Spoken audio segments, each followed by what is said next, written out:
Hi hello ನಮಸ್ಕಾರ. Guarantee ಸ್ಪೆಷಲ್ಗೆ ಸ್ವಾಗತ. ನಾನು ಅಖಿಲೇಶ್ ದಬ್ಬೆಕಟ್ಟೆ.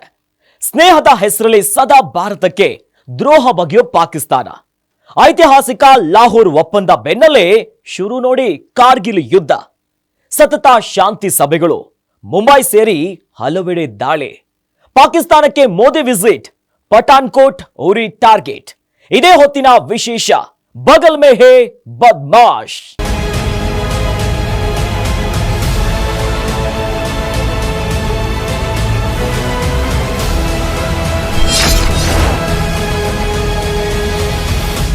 ಪಾಕಿಸ್ತಾನ ಮತ್ತು ನಂಬಿಕೆ, ಈ ಎರಡು ಒಂದಕ್ಕೊಂದು ವಿರುದ್ಧಾರ್ಥಕ ಪದಗಳು. ಪಾಕಿಸ್ತಾನವನ್ನ ನಂಬಿದ ಯಾರೂ ಕೂಡ ಇದುವರೆಗೂ ಉದ್ಧಾರವಾದ ಉದಾಹರಣೆ ಇಲ್ಲ. ಇಂಥ ಪಾಕಿಸ್ತಾನ ಮತ್ತೆ ನಂಬಿಕೆಗೆ ಅನರ್ಹ ಅನ್ನುವಂತ ಕೆಲಸ ಮಾಡಿದೆ. ಪಹಲ್ಗಾಮ್ ದಾಳಿಗೆ ಪ್ರತಿಯಾಗಿ ಭಾರತ ದಾಳಿ ಮಾಡಿತ್ತು.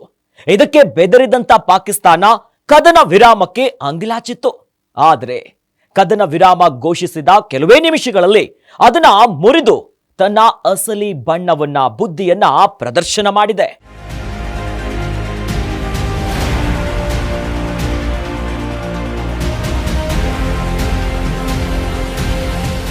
ಪಾಕಿಸ್ತಾನಿಗಳು ಅಂದ್ರೆ ಮೊಹಮ್ಮದ್ ಗೋರಿ, ಮೊಹಮ್ಮದ್ ಗಜ್ನಿ ಸಂತತಿಯವರು ಅಂತ ಮತ್ತೆ ಮತ್ತೆ ಪ್ರೂವ್ ಆಗಿದೆ.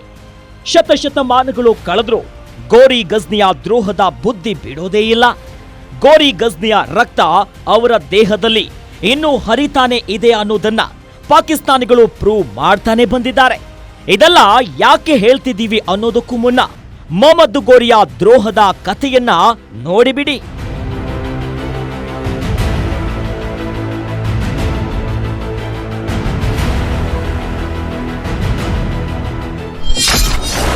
ಮೊದಲ ತೆರೈನ್ ಯುದ್ಧದಲ್ಲಿ ಗೋರಿಗೆ ಎದುರಾಗಿತ್ತು ಸೋಲು.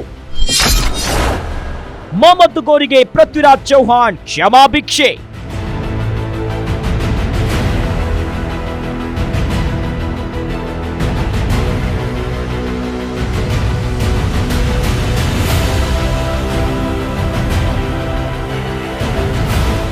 ಅದು ಕ್ರಿಸ್ತಶಕ 1191. ಅಜ್ಮೀರ್ನಲ್ಲಿ ಪೃಥ್ವಿರಾಜ್ ಚೌಹಾಣ್ ಆಡಳಿತ ನಡೆಸುತ್ತಿದ್ದ. ಆಗ ಮೊಹಮ್ಮದ್ ಗೋರಿ ಅನ್ನೋ ಆಗಿನ ಪರ್ಷಿಯಾ, ಈಗಿನ ಇರಾನ್ನಲ್ಲಿ ಆಡಳಿತ ನಡೆಸ್ತಾ ಇದ್ದ ರಾಜ ದಾಳಿ ಮಾಡಿದ್ದ. ರಾಜ್ಪುತ ರಾಜರ ನಡುವೆ ಸಮನ್ವಯತೆ ಇಲ್ಲ ಅನ್ನೋದನ್ನ ಅರಿತಿದ್ದ ಮೊಹಮ್ಮದ್ ಗೋರಿ ಭಾರತವನ್ನ ಸುಲಭವಾಗಿ ಗೆಲ್ಲಬಹುದು ಅನ್ನೋ ಲೆಕ್ಕಾಚಾರದಲ್ಲಿ ಭಾರತದ ಮೇಲೆ ದಾಳಿ ಮಾಡಿದ್ದ. ಆದ್ರೆ ಅವನ ಊಹೆ ತಪ್ಪಾಗಿತ್ತು. ಅವನ ಊಹೆಗೂ ಮೀರಿ ರಾಜಪುತ ರಾಜರು ಅವನ ವಿರುದ್ಧ ಒಂದಾಗಿ ಹೋರಾಟ ನಡೆಸಿದ್ರು. ಕ್ರಿಸ್ತಶಕ 1191ರಲ್ಲಿ ನಡೆದಿದ್ದಂಥ ಮೊದಲ ತೆರೈನ್ ಯುದ್ಧದಲ್ಲಿ ಮೊಹಮ್ಮದ್ ಗೋರಿ ಘನಘೋರವಾಗಿ ಪರಾಭವವನ್ನ ಅನುಭವಿಸಿದ್ದ. ರಾಜಪುತರ ಕೈಯಲ್ಲಿ ಸೋಲು ಅನುಭವಿಸಿದ ಬಳಿಕ ಪೃಥ್ವಿರಾಜ್ ಚೌಹಾಣ್ನ ಸೇನೆ ಅವನನ್ನ ಸೆರೆ ಹಿಡಿದಿತ್ತು. ಆದರೆ ಪೃಥ್ವಿರಾಜ್ ಚೌಹಾಣ್ ಒಬ್ಬ ರಾಜನಾಗಿ ನೀಡಬೇಕಾದ ಗೌರವವನ್ನ ನೀಡಿ ಅವನಿಗೆ ಕ್ಷಮಾ ಭಿಕ್ಷೆಯನ್ನ ನೀಡಿ ಬಿಟ್ಟು ಕಳುಹಿಸಿದ್ದ.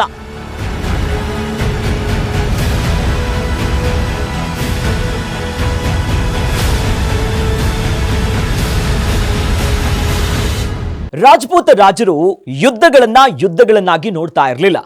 ಯುದ್ಧಗಳನ್ನ ಮನೋರಂಜನೆ ಅಂತ ಪರಿಗಣಿಸ್ತಾ ಇದ್ರು. ಯುದ್ಧದಲ್ಲಿ ಸೋತವರಿಗೆ ಕ್ಷಮಾ ಭಿಕ್ಷೆ ನೀಡಿ ಅವರ ರಾಜ್ಯವನ್ನ ಅವರಿಗೆ ಹಿಂತಿರುಗಿಸುವಂತ ಪದ್ಧತಿಯನ್ನ ಅನುಸರಿಸ್ತಿದ್ರು. ಮೊಹಮ್ಮದ್ ಗೋರಿಯನ್ನ ಸಹ ಪೃಥ್ವಿರಾಜ್ ಚೌಹಾಣ್ ಹಾಗೇನೆ ನೋಡಿದ್ದ. ಇದಕ್ಕೆ ಸರಿಯಾದ ಪ್ರತಿಫಲವನ್ನ 1 ವರ್ಷ ಕಳೆಯೋಕು ಮುನ್ನವೇ ಪೃಥ್ವಿರಾಜ್ ಚೌಹಾಣ್ ಉಂಡಿದ್ದ.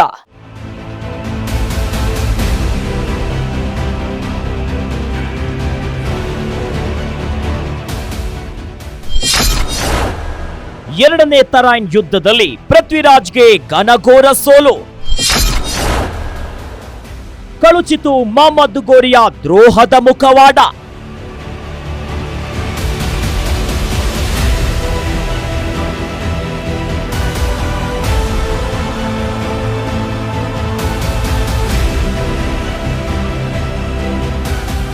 ಸಾವಿರದ 1191ರಲ್ಲಿ ಮೊದಲ ತೆರೈನ್ ಯುದ್ಧದಲ್ಲಿ ಸೋತಿದ್ದ ಮೊಹಮ್ಮದ್ ಗೋರಿ ಭಾರಿ ಅವಮಾನಕ್ಕೆ ತುತ್ತಾಗಿದ್ದ. ತನಗೆ ಅವಮಾನ ಮಾಡಿದವರ ವಿರುದ್ಧ ಸೇಡನ್ನ ತೀರಿಸಿಕೊಳ್ಳುವ ತವಕದಲ್ಲಿದ್ದ. ಆದರೆ ತಾನು ಘನಘೋರವಾಗಿ ಸೋತರು ಪೃಥ್ವಿರಾಜ್ ಚೌಹಾಣ್ ನಡೆಸಿಕೊಂಡ ರೀತಿಯನ್ನ ಅವರು ನೆನಪಿನಲ್ಲೇ ಇಟ್ಟುಕೊಳ್ಳಲಿಲ್ಲ. ತನಗೆ ನೀಡಿದ ಗೌರವ ಪೂರ್ವಕ ಬೀಳ್ಕೊಡುಗೆ ಕ್ಷಮಾ ಭಿಕ್ಷೆಯನ್ನ ಮರೆತು ಹೋಗಿದ್ದ. ಅವನಿಗೇನಿದ್ರು ಪೃಥ್ವಿರಾಜ್ ವಿರುದ್ಧ ಸೇಡು ತೀರಿಸಿಕೊಳ್ಬೇಕು ಅನ್ನೋದೇ ಮುಖ್ಯವಾಗಿತ್ತು. ಇದಕ್ಕಾಗಿ ಪರ್ಷಿಯಾ, ತುರ್ಕಿ, ಅಫ್ಘಾನಿಗಳನ್ನ ಒಂದು ಮಾಡಿ ದೊಡ್ಡ ಸೈನ್ಯವನ್ನ ಕಟ್ಟಿದ.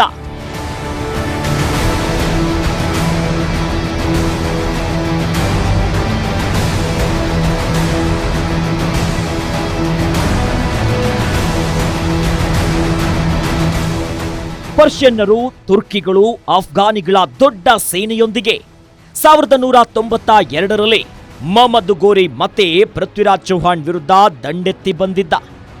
ಹೀಗೆ ದಂಡೆತ್ತಿ ಬಂದ ಮೊಹಮ್ಮದ್ ಗೋರಿಯ ಸೈನ್ಯದಿಂದಾಗಿ ಪೃಥ್ವಿರಾಜ್ ಚೌಹಾಣ್ ಗಲಿಬಿಲಿಯಾಗಲಿಲ್ಲ. ತನ್ನ ಸೈನ್ಯವನ್ನ ಯುದ್ಧಕ್ಕೆ ತಯಾರಿ ಮಾಡಿದ. 1192ರಲ್ಲಿ ನಡೆದ ಎರಡನೇ ತರೈನ್ ಯುದ್ಧದಲ್ಲಿ ಮೊಹಮ್ಮದ್ ಗೋರಿ ಮೋಸದಿಂದ ಪೃಥ್ವಿರಾಜ್ ಚೌಹಾಣ್ನನ್ನ ಸೋಲಿಸಿದ.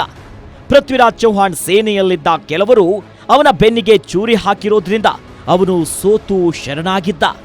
ಹೀಗೆ ಶರಣಾದ ಪೃಥ್ವಿರಾಜ್ ಚೌಹಾಣ್ನ ಕಣ್ಣುಗಳನ್ನ ಕಿತ್ತು ಚಿತ್ರ ಹಿಂಸೆಯನ್ನ ಕೊಟ್ಟು ಮೊಹಮ್ಮದ್ ಗೋರಿ ಸಾಯಿಸಿದ್ದ. ತನಗೆ ಮಾಡಿದ್ದ ಉಪಕಾರವನ್ನ ನೆನೆಯದೆ ಪೃಥ್ವಿರಾಜ್ಗೆ ದ್ರೋಹ ಮಾಡಿದ್ದ. ಇದೇ ಗೋರಿಯ ರಕ್ತ ಪಾಕಿಸ್ತಾನಗಳಲ್ಲಿ ಹರಿತಾ ಇದೆ.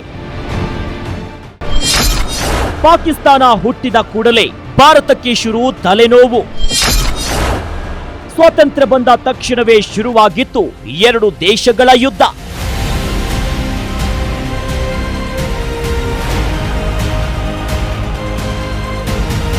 ಸಾವಿರದ 1947ರಲ್ಲಿ ಪಾಕಿಸ್ತಾನ ಅನ್ನೋ ದೇಶ ಅಸ್ತಿತ್ವಕ್ಕೆ ಬಂತು. ಬ್ರಿಟಿಷರು ಭಾರತದಲ್ಲಿ ಆಡಳಿತ ನಡೆಸುತ್ತಿದ್ದ ವೇಳೆ ಭಾರತದ ಅನೇಕ ರಾಜ್ಯಗಳಲ್ಲಿ ರಾಜರು ಆಳ್ತಾ ಇದ್ರು. ಭಾರತ ಪಾಕಿಸ್ತಾನ ಎರಡರಲ್ಲಿ ಯಾವ ದೇಶಕ್ಕೆ ಸೇರಬೇಕು ಅನ್ನೋ ಹಕ್ಕು ರಾಜರಿಗಿತ್ತು. ಬಹುತೇಕ ರಾಜರು ಭಾರತದ ಜೊತೆ ತಮ್ಮ ರಾಜ್ಯಗಳನ್ನ ವಿಲೀನ ಮಾಡಿದ್ರು. ಭಾರತದ ಅತಿ ದೊಡ್ಡ ರಾಜ್ಯ ಜಮ್ಮು ಕಾಶ್ಮೀರವಾಗಿತ್ತು. ಇಲ್ಲಿ ರಾಜ ಹರಿಸಿಂಗ್ ಆಡಳಿತವನ್ನ ನಡೆಸುತ್ತಿದ್ದ. ಆದರೆ ಮುಸಲ್ಮಾನರು ಇಲ್ಲಿ ಬಹುಸಂಖ್ಯಾತರಾಗಿದ್ರು. ಆದರೆ ರಾಜ ಹರಿಸಿಂಗ್ ಎಲ್ಲಿ ಭಾರತದ ಜೊತೆ ಸೇರಲು ಮುಂದಾಗ್ತಾರೋ ಅಂತ ಭಾವಿಸಿ ಪಾಕಿಸ್ತಾನಿ ಸೇನೆ ಗಿಲ್ಗಿಟ್ ಮತ್ತು ಬಲ್ಟಿಸ್ತಾನದಲ್ಲಿದ್ದ ಬುಡಕಟ್ಟು ಮುಸಲ್ಮಾನರನ್ನ ಎತ್ತು ಕಟ್ಟಿ ಯುದ್ಧ ಶುರು ಮಾಡಿಬಿಟ್ಟಿತ್ತು.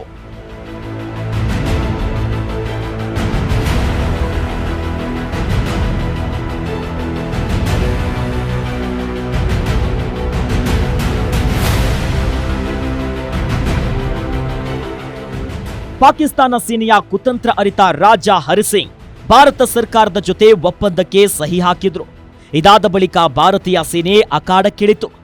ಭಾರತೀಯ ಸೇನೆ ಅಖಾಡಕ್ಕೆ ಇಳಿದ ಬಳಿಕ ಪಾಕಿಸ್ತಾನ ಸೋತು ಸುಣ್ಣವಾಗಿತ್ತು. ಕೊನೆಗೆ ವಿಶ್ವಸಂಸ್ಥೆ ಮಧ್ಯಪ್ರವೇಶ ಮಾಡಿ ಎರಡು ದೇಶಗಳ ನಡುವೆ ಕದನ ವಿರಾಮ ಘೋಷಿಸಿತು. ವಿಶ್ವಸಂಸ್ಥೆ ಕದನ ವಿರಾಮ ಘೋಷಣೆ ಮಾಡಿದ ದಿನದಿಂದ ಗಡಿ ನಿಯಂತ್ರಣ ರೇಖೆ ಅಸ್ತಿತ್ವಕ್ಕೆ ಬಂತು.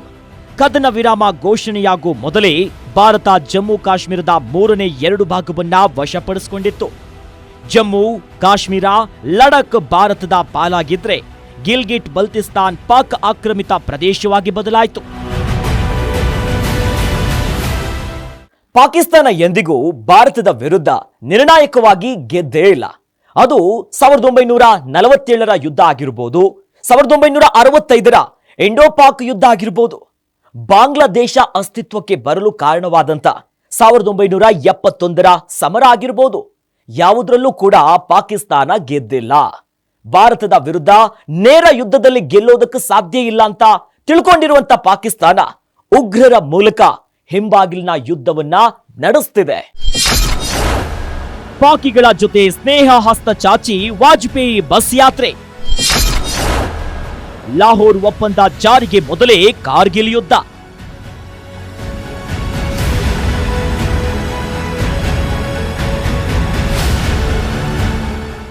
ಸಾವಿರದ 1971ರ ಇಂಡೋ ಪಾಕ್ ಕದನದ ಬಳಿಕ ಎರಡು ಸೇನೆಗಳ ನಡುವೆ ದೊಡ್ಡ ಪ್ರಮಾಣದ ಯುದ್ಧ ನಡೆದಿರಲಿಲ್ಲ. ಆದ್ರೂ ಎರಡು ದೇಶಗಳು ಕುಚುಕು ಗೆಳೆಯರೇನೂ ಆಗಿರಲಿಲ್ಲ. ಬದಲಿಗೆ ಬದ್ಧ ವೈರತ್ವ ಇತ್ತು. ನೆರೆಹೊರೆಯ ದೇಶಗಳು ಚೆನ್ನಾಗಿದ್ರೆ ಎರಡು ದೇಶಗಳ ಅಭಿವೃದ್ಧಿ ಸಾಧ್ಯ. ಬದ್ಧ ವೈರತ್ವ ಇದ್ರೆ ಎರಡು ದೇಶಗಳಿಗೂ ಕೂಡ ಹೊರೆ ಆಗುತ್ತೆ ಅಂತ ಭಾವಿಸಿದ ಭಾರತದ ಅಂದಿನ ಪ್ರಧಾನಿ ಅಟಲ್ ಬಿಹಾರಿ ವಾಜಪೇಯಿ ಸ್ನೇಹ ಹಸ್ತವನ್ನ ಚಾಚಿದ್ರು. 1999ರ ಫೆಬ್ರವರಿಯಲ್ಲಿ ಪಾಕಿಸ್ತಾನದ ಸಾಂಸ್ಕೃತಿಕ ರಾಜಧಾನಿ ಲಾಹೋರ್ಗೆ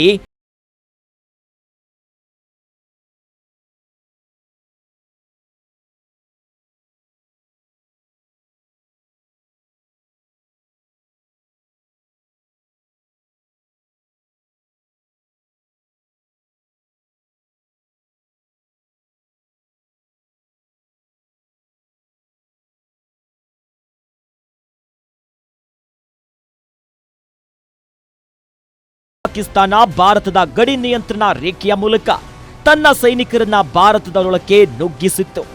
1999ರಲ್ಲಿ ಲಾಹೋರ್ ಒಪ್ಪಂದ ಜಾರಿಗೆ ಬರೋ ಮೊದಲೇ ಪಾಕಿಸ್ತಾನ ತನ್ನ ಕುತಂತ್ರದ ಬುದ್ಧಿಯನ್ನ ಪ್ರದರ್ಶಿಸಿತ್ತು. ಜಮ್ಮು ಕಾಶ್ಮೀರದ ಕಾರ್ಗಿಲ್ ಜಿಲ್ಲೆಯನ್ನ ವಶಪಡಿಸಿಕೊಂಡಿದ್ದೇನೆ ಅಂತ ಪಾಕಿಸ್ತಾನದ ಸೇನೆ ಹೇಳಿತ್ತು. ಪಾಕಿಸ್ತಾನ ವಶಪಡಿಸಿಕೊಂಡಿದ್ದ ಕಾರ್ಗಿಲ್ ಮರುವಶಕ್ಕೆ ಭಾರತೀಯ ಸೇನೆ ಮುಂದಾಯಿತು. ಈ ವೇಳೆ ಎರಡು ದೇಶಗಳ ನಡುವೆ ಸುಮಾರು 28 ವರ್ಷಗಳ ಬಳಿಕ ಮೊದಲ ಬಾರಿಗೆ ಸಶಸ್ತ್ರ ಸಂಗ್ರಾಮ ನಡೆದಿತ್ತು. ಇದು ಪಾಕಿಸ್ತಾನದ ದ್ರೋಹದ ಬುದ್ಧಿ ಎಂತಹದ್ದು ಅನ್ನೋದನ್ನ ಇಡೀ ಜಗತ್ತಿನ ಮುಂದೆ ತೆರೆದಿಟ್ಟಿತ್ತು. ಇಲ್ಲಿಂದ ಮುಂದಕ್ಕೆ ಪಾಕಿಸ್ತಾನ ಪದೇ ಪದೇ ತನ್ನ ನರಿ ಬುದ್ಧಿಯನ್ನ ಪ್ರದರ್ಶನ ಮಾಡುತ್ತಲೇ ಬರ್ತಿದೆ.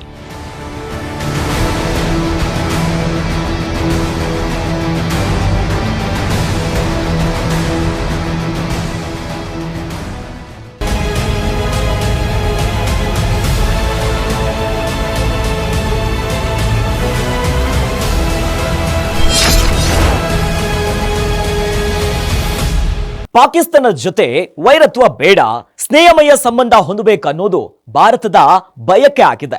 ಆದರೆ ಪಾಕಿಸ್ತಾನ ಇದಕ್ಕೆ ವಿರುದ್ಧವಾಗಿ ಭಾರತದ ವಿರುದ್ಧ ಕಾಲು ಕೆರೆದುಕೊಂಡು ಯುದ್ಧಕ್ಕೆ ಬರುತ್ತೆ. ವಾಜಪೇಯಿ ಮಾಡಿದಂತಹ ಲಾಹೋರ್ ಬಸ್ ಯಾತ್ರೆ ವಿಫಲ ಆದ್ರೂ ಅದರಿಂದ ವಿಚಲಿತರಾಗಿರಲಿಲ್ಲ. ಬದಲಿಗೆ ಕ್ರಿಕೆಟ್ ಡಿಪ್ಲೊಮೆಸಿಯನ್ನ ಆರಂಭಿಸಿದ್ರು. ಕ್ರಿಕೆಟ್ ಮೂಲಕ ಸಂಬಂಧದ ಸುಧಾರಣೆಗೆ ಯತ್ನಿಸಿದ್ರು. ಇದಕ್ಕೆ ಪಾಕಿಸ್ತಾನ ನೀಡಿದ ಪ್ರತಿಕ್ರಿಯೆ ಹೇಗಿತ್ತು ಗೊತ್ತಾ?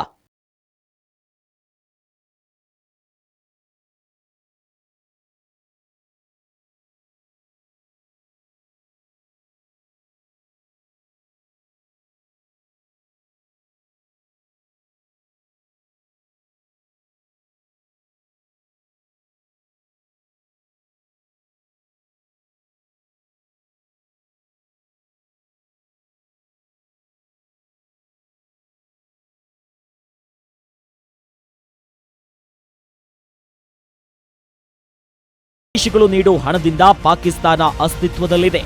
ಇದೇ ಕಾರಣಕ್ಕೆ ಭಾರತದ ಪ್ರಧಾನಿಗಳು ಪಾಕಿಸ್ತಾನದ ಜೊತೆ ಸ್ನೇಹ ಸಂಬಂಧವನ್ನ ಹೊಂದಲು ಬಯಸ್ತಾರೆ. ಆದರೆ ಇದು ಪಾಕಿಸ್ತಾನಕ್ಕೆ ಅರ್ಥವೇ ಆಗ್ತಿಲ್ಲ.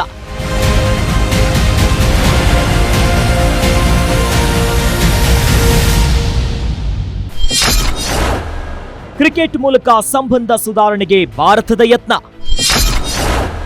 ಪ್ರತಿಯಾಗಿ ಸಂಸತ್ ಮೇಲೆ ದಾಳಿ ನಡೆಸಿದ ಪಾಕ್ ಗಿಫ್ಟ್.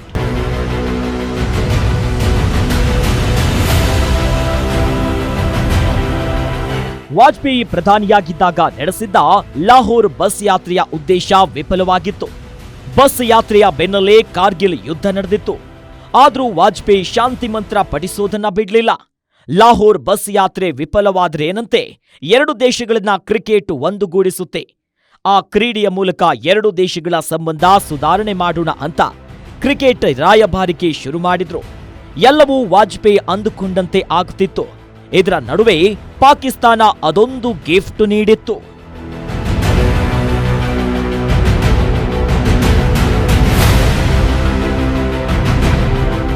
2000 ವರ್ಷದಲ್ಲಿ ಪ್ರಾರಂಭವಾದಂತಹ ಕ್ರಿಕೆಟ್ ಡಿಪ್ಲೊಮೆಸಿಗೆ ಪ್ರತಿಯಾಗಿ ಪಾಕಿಸ್ತಾನ ಸಂಸತ್ತು ಮೇಲೆ ದಾಳಿ ನಡೆಸಿ ಭಾರತಕ್ಕೆ ಭರ್ಜರಿ ಗಿಫ್ಟ್ ನೀಡಿತ್ತು. ಡಿಸೆಂಬರ್ 13, 2001ರಲ್ಲಿ 5 ಜೈಷ್ ಎ ಮೊಹಮ್ಮದ್ ಉಗ್ರರು ಭಾರತದ ಸಂಸತ್ ಭವನದ ಮೇಲೆ ದಾಳಿ ಮಾಡಿದ್ರು. ಸಂಸತ್ ದಾಳಿಗೆ ಲಷ್ಕರ್ ಎ ತೊಯ್ಬಾ, ಜೈಷ್ ಎ ಮೊಹಮ್ಮದ್ ಕಾರಣ ಅಂತ ಭಾರತ ಆರೋಪಿಸಿತ್ತು. ಜೈಷ್ ಎ ಮೊಹಮ್ಮದ್ 4ರನ್ನ ಆರೋಪಿಗಳು ಅಂತ ಗುರುತಿಸಲಾಗಿತ್ತು. ಈ ಪ್ರಕರಣದಲ್ಲಿ ಅಫ್ಜಲ್ ಗುರುಗೆ ನೇಣು ಶಿಕ್ಷೆ ವಿಧಿಸಲಾಗಿತ್ತು. ಲಾಹೋರ್ ಬಸ್ ಯಾತ್ರೆ, ಕ್ರಿಕೆಟ್ ಡಿಪ್ಲೊಮೆಸಿ ಫೇಲ್ ಆದ್ರೂ ಭಾರತ ಸುಮ್ಮನೆ ಇರಲಿಲ್ಲ. ನೆರೆಹೊರೆಯವರ ಜೊತೆ ಸಂಬಂಧ ವೃದ್ಧಿಗೆ ಆದ್ಯತೆಯನ್ನ ನೀಡ್ತಾ ಬಂದಿತ್ತು. ಕ್ರಿಕೆಟ್ ಡಿಪ್ಲೊಮೆಸಿಯನ್ನ ಮುಂದುವರೆಸಿತ್ತು ಭಾರತ. ಇದಕ್ಕೆ ಪ್ರತಿಯಾಗಿ ಪಾಕಿಸ್ತಾನ ಹಲವಾರು ಉಗ್ರರನ್ನ ಭಾರತಕ್ಕೆ ನುಗ್ಗಿಸಿ ಗಲ್ಲಿ ಗಲ್ಲಿಗಳಲ್ಲಿ ದೀಪಾವಳಿ ಪಟಾಕಿಗಳನ್ನ ಸಿಡಿಸೋ ರೀತಿ ಬಾಂಬ್ಗಳನ್ನ ಸಿಡಿಸಿತ್ತು ಪಾಕಿಸ್ತಾನ. ಶಾಂತಿ ಮಂತ್ರ ಪಠಿಸಿದ ಭಾರತಕ್ಕೆ ಕಣ್ಣೀರಿನ ಉಡುಗೊರೆ. ಸತತ ಶಾಂತಿ ಸಭೆ, ಮುಂಬೈನಲ್ಲಿ ಅಬ್ಬರಿಸಿದರು ಉಗ್ರರು.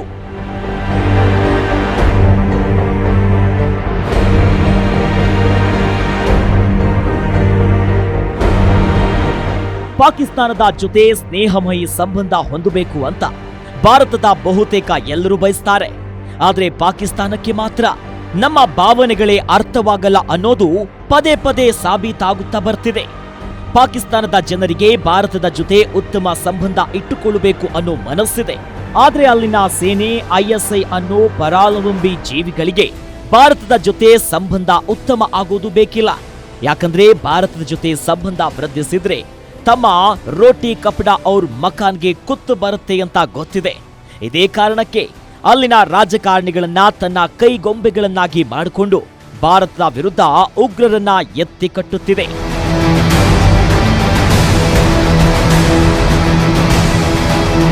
ಅಟಲ್ ಬಿಹಾರಿ ವಾಜಪೇಯಿ ಬಳಿಕ ಮನಮೋಹನ್ ಸಿಂಗ್ ಭಾರತದ ಪ್ರಧಾನಿಯಾದ್ರು. ಮನಮೋಹನ್ ಸಿಂಗ್ ಅವಧಿಯಲ್ಲಿ ಪಾಕಿಸ್ತಾನದ ಜೊತೆ ಶಾಂತಿ ಸಭೆಗಳನ್ನು ನಡೆಸಿದ್ರು. ಆದ್ರೆ ಪಾಕಿಸ್ತಾನ ಮನಮೋಹನ್ ಸಿಂಗ್ ಪ್ರಧಾನಿಯಾಗಿದ್ದ ವೇಳೆ ಭಾರತದ ಹಲವಾರು ನಗರಗಳಲ್ಲಿ ಬಾಂಬ್ ದಾಳಿಗಳನ್ನು ನಡೆಸಿತ್ತು.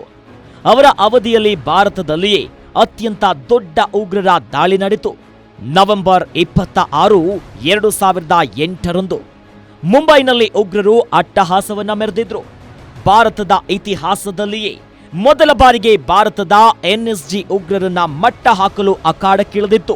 ಇದಾದ ಬಳಿಕ ಪಾಕಿಸ್ತಾನದ ಜೊತೆ ಭಾರತ ಎಲ್ಲ ಸಂಬಂಧಗಳನ್ನ ಕಡಿತಗೊಳಿಸಿತ್ತು. ಅಲ್ಲಿಗೆ ಕ್ರಿಕೆಟ್ ಡಿಪ್ಲೊಮೆಸಿಗೆ ಗುಡ್ ಬೈ ಹೇಳಲಾಗಿತ್ತು.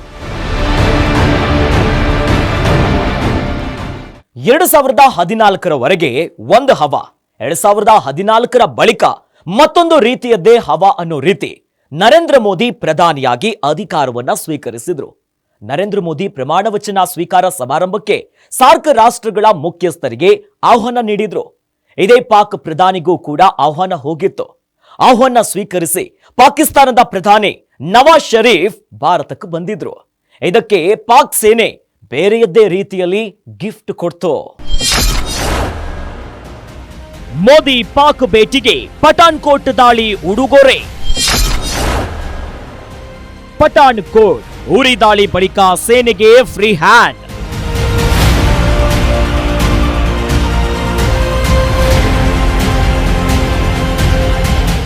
ನರೇಂದ್ರ ಮೋದಿ ಪ್ರಧಾನಿಯಾದ ಆರಂಭದಲ್ಲಿ ಪಾಕಿಸ್ತಾನದ ಜೊತೆ ಹಗೆತನ ಸಾಧಿಸಿರಲಿಲ್ಲ. ಬದಲಿಗೆ ಪಾಕಿಸ್ತಾನದ ಜೊತೆ ಸಂಬಂಧ ವೃದ್ಧಿಗೆ ಆದ್ಯತೆ ನೀಡಿದ್ರು.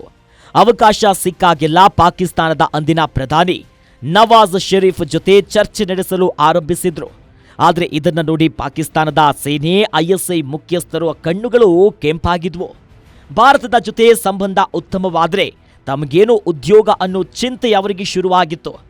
ಪ್ರಧಾನಿ ನರೇಂದ್ರ ಮೋದಿ ನವಾಜ್ ಶರೀಫ್ ಹುಟ್ಟುಹಬ್ಬದ ದಿನ ಲಾಹೋರ್ಗೆ ಸರ್ಪ್ರೈಸ್ ವಿಸಿಟ್ ಅನ್ನ ನೀಡಿದ್ರು.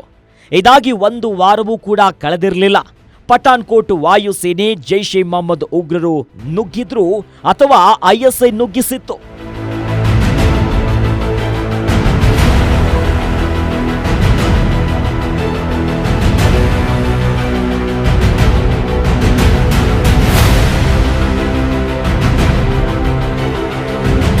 ಪಠಾನ್ಕೋಟ್ ದಾಳಿ ಬಳಿಕ ಪಾಕಿಸ್ತಾನದ ಸೇನೆ ತನಗೆ ಮಾಹಿತಿಯನ್ನ ನೀಡಿದ್ರೆ ಉಗ್ರರ ವಿರುದ್ಧ ಕ್ರಮ ಕೈಗೊಳ್ತೀನಿ ಅಂತ ಹೇಳಿತ್ತು. ಇದನ್ನ ನಂಬಿದ ಭಾರತ ಎಲ್ಲ ಮಾಹಿತಿಯನ್ನ ಹಂಚಿಕೊಂಡಿತ್ತು. ಎಲ್ಲ ಮಾಹಿತಿ ಪಡೆದ ಪಾಕಿಸ್ತಾನ ಉಗ್ರರ ವಿರುದ್ಧ ಯಾವ ಕ್ರಮವನ್ನ ಕೂಡ ಕೈಗೊಳ್ಳಲಿಲ್ಲ. ಪಠಾನ್ಕೋಟ್ ದಾಳಿ ಮರೆಯೋ ಮುನ್ನವೇ ಅದೇ ವರ್ಷ ಉರಿಯ ಸೇನಾ ನೆಲೆ ಮೇಲೆ 6 ಜನ ಉಗ್ರರು ದಾಳಿ ಮಾಡಿ ನಿದ್ದೆಯಲ್ಲಿದ್ದ 19 ಸೈನಿಕರನ್ನ ಕೊಂದು ಹಾಕಿದ್ರು. ಈ 2 ದಾಳಿಗಳ ಬಳಿಕ ಪ್ರಧಾನಿ ನರೇಂದ್ರ ಮೋದಿಗೆ ಸೇನೆ ಸಂಪೂರ್ಣ ಸ್ವಾತಂತ್ರ್ಯವನ್ನ ಕೊಟ್ರು. ಸೇನೆ ಯಾವುದೇ ನಿರ್ಧಾರ ಕೈಗೊಳ್ಳಲು ಸ್ವತಂತ್ರ ಕೊಟ್ಟು ಬಿಟ್ಟಿದ್ರು. ಆಗ ನಡೆದಿದ್ದೇ ಪಾಕಿಸ್ತಾನ ಊಹೆ ಮಾಡಲು ಆಗದಂತಹ ಸರ್ಜಿಕಲ್ ಸ್ಟ್ರೈಕ್. ಗಡಿ ನಿಯಂತ್ರಣ ರೇಖೆಯಲ್ಲಿದ್ದ ಉಗ್ರರನ್ನ ಭಾರತೀಯ ಸೇನೆ ಹೆಕ್ಕಿ ಹೆಕ್ಕಿ ಕೊಂದು ಹಾಕಿತ್ತು.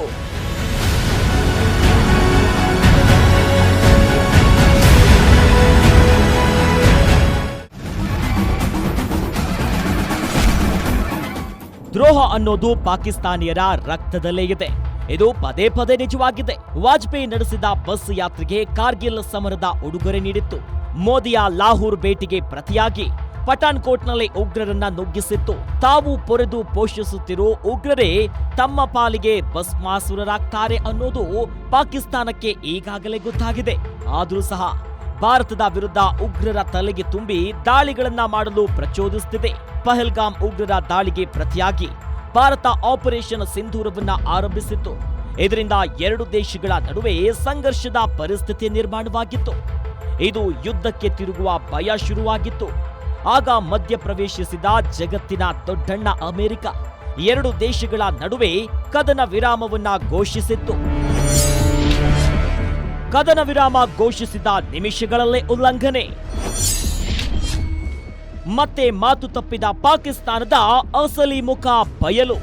ಏಪ್ರಿಲ್ 22ರಂದು ಪಹಲ್ಗಾಮ್ನಲ್ಲಿ ತಲೆಮಾಸಿದ ಉಗ್ರರು ದಾಳಿ ಮಾಡಿದ್ರು. ಇದಕ್ಕೆ ಪ್ರತಿಯಾಗಿ ಭಾರತ ಮೇ 7ರಂದು ಪಾಕಿಸ್ತಾನ ಪಾಕ್ ಆಕ್ರಮಿತ ಕಾಶ್ಮೀರದ 9 ನಗರಗಳ 21 ಉಗ್ರರ ಅಡಗುತಾಣಗಳ ಮೇಲೆ ದಾಳಿ ಮಾಡಿತ್ತು. ಇದಾದ ಬಳಿಕ ಎರಡು ದೇಶಗಳ ನಡುವೆ ಸಂಘರ್ಷದ ಪರಿಸ್ಥಿತಿ ಏರ್ಪಟ್ಟಿತ್ತು.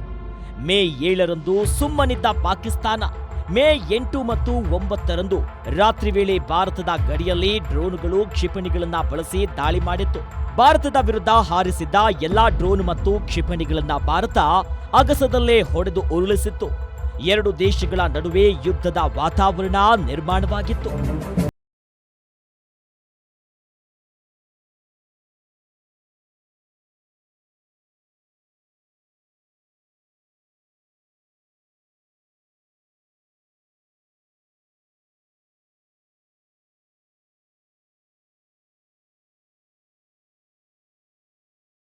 ಈಗಾಗಲೇ ಜಗತ್ತಿನಲ್ಲಿ ಎರಡು ದೇಶಗಳ ಜೊತೆಗೆ ಅಮೆರಿಕದ ಟ್ರೇಡ್ ವಾರ್ ನಡೀತಿದೆ. ಈ ಹೊತ್ತಲ್ಲಿ ಮತ್ತೊಂದು ಯುದ್ಧ ಶುರುವಾದ್ರೆ ಜಗತ್ತಿನ ಜನರಿಗೆ ಒಳ್ಳೆಯದಲ್ಲ ಅಂತ ಅಮೆರಿಕ ಆಲೋಚನೆ ಮಾಡಿತು. ಇದೇ ಕಾರಣಕ್ಕೆ ಭಾರತ ಮತ್ತು ಪಾಕಿಸ್ತಾನದ ನಡುವೆ ಕದನ ವಿರಾಮವನ್ನ ಏರ್ಪಡಿಸಲು ಮಧ್ಯಸ್ಥಿಕೆಯನ್ನ ವಹಿಸಿತ್ತು. ಅಮೆರಿಕ ಹೇಳಿದ ಕಾರಣಕ್ಕೆ ಭಾರತ ಕದನ ವಿರಾಮಕ್ಕೆ ಒಪ್ಪಿಕೊಂಡಿತ್ತು. ಭಾರತದ ನಿರ್ಧಾರದಿಂದ ಪಾಕಿಸ್ತಾನ ನಿಟ್ಟುಸಿರು ಬಿಟ್ಟಿತ್ತು. ಯಾಕಂದ್ರೆ ಕದನ ವಿರಾಮ ಅನ್ನೋದು ಭಾರತಕ್ಕಿಂತ ಹೆಚ್ಚಾಗಿ ಪಾಕಿಸ್ತಾನಕ್ಕೆ ಬೇಕಿತ್ತು. ಆದ್ರೆ ಇಷ್ಟು ಸುಲಭವಾಗಿ ಭಾರತ ಒಪ್ಪಿಕೊಳ್ಳುತ್ತೆ ಅಂತ ಊಹೆ ಕೂಡ ಮಾಡಿರಲಿಲ್ಲ. ಆದ್ರೆ ಹೀಗೆ ಯುದ್ಧ ವಿರಾಮ ಘೋಷಣೆಯಾಗಿ ಕೇವಲ 210 ನಿಮಿಷಗಳಲ್ಲಿ ಪಾಕಿಸ್ತಾನ ಕದನ ವಿರಾಮ ಉಲ್ಲಂಘಿಸಿದೆ. ಅಮೆರಿಕ ಮಾತಿಗೆ ಕವಡೆ ಕಾಸಿನ ಕಿಮ್ಮತ್ತು ನೀಡಿದ ಪಾಕಿಸ್ತಾನ ಅಮೆರಿಕಕ್ಕೆ ಮಿತ್ರದ್ರೋಹ ಮಾಡಿದ ನರಿಬುದ್ಧಿಯ ಪಾಪಿಗಳು.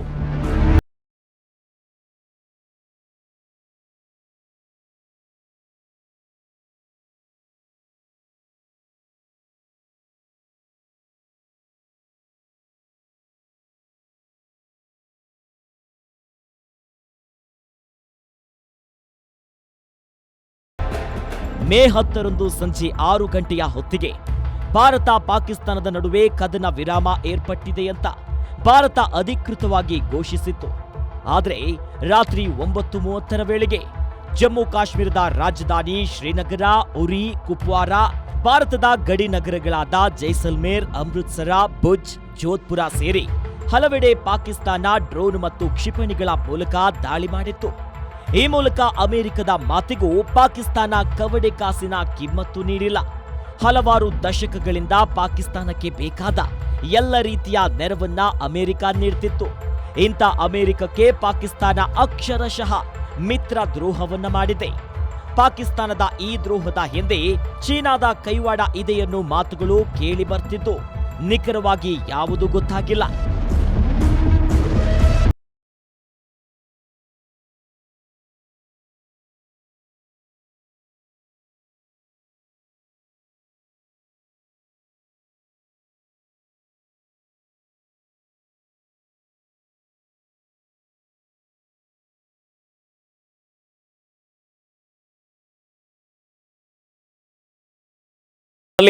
ಪಾಕಿಸ್ತಾನ ಅನ್ನೋ ದೇಶ ಯಾವುದೇ ಕಾರಣಕ್ಕೂ ಬುದ್ಧಿ ಕಲಿಯಲ್ಲ ಅನ್ನೋದು ಮತ್ತೆ ನಿಜವಾಗಿದೆ.